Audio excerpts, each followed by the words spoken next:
Bonjour, c'est Christophe Allary. Aujourd'hui, je cuisine un filet de truite saumonée en croûte de pistache avec un pilaf de riz sauvage pour accompagner un vin d'Autriche, le Blaufränkisch 2011 du domaine Henrich. Pour commencer, on va préparer le riz sauvage.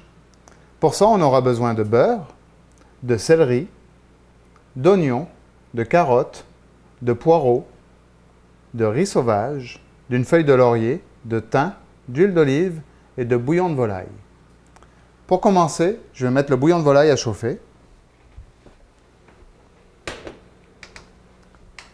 Et pendant ce temps, je vais rincer le riz sauvage sous l'eau froide de façon à bien le laver. Voilà. Je vais allumer le feu. Je verse l'huile d'olive dans la casserole.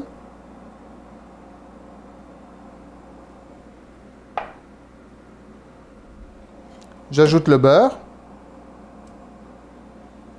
Dès que le beurre est bien mousseux, j'ajoute les légumes.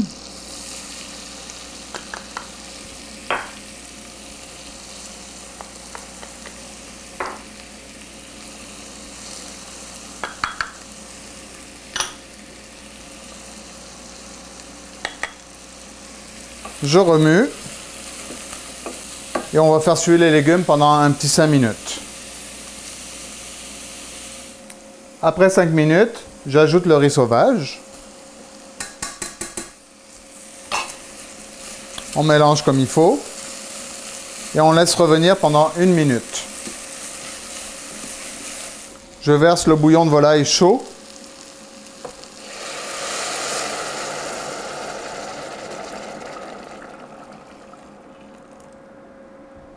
J'ajoute la feuille de laurier, ainsi que les 2 branches de thym.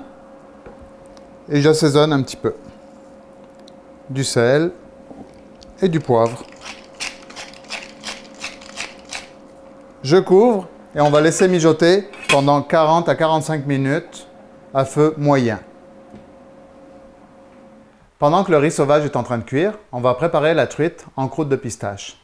Pour ça, on aura besoin de beurre, d'échalotes, de thym séché, de persil séché, de moutarde de Dijon, de pistaches hachées et de chapelure, ainsi bien sûr que d'un filet de truite d'1 livre à 1 livre et demie.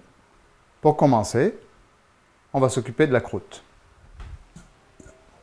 Je prends un bol, j'y dépose tous les ingrédients de la croûte, les pistaches, la chapelure, le persil, le thym, l'échalote, la moutarde et le beurre que j'avais laissé dehors de façon à ce qu'il soit en pommade bien ramolli. Et là, on mélange.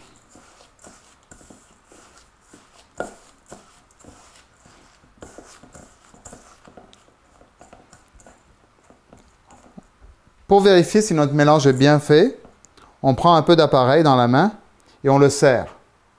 S'il se tient, comme là, donc ça fait une masse solide, on peut arrêter. C'est prêt. Je prends une plaque à pâtisserie. Je dépose dessus le filet de truite. J'avais préalablement posé un papier ciré.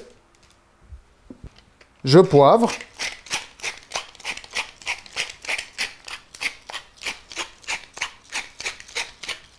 Et je sale.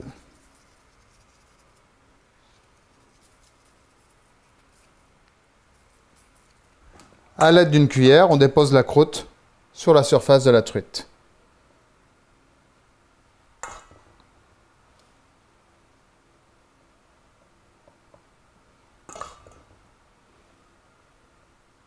À l'aide de la main, je mets une pression sur la croûte de façon à bien la faire coller.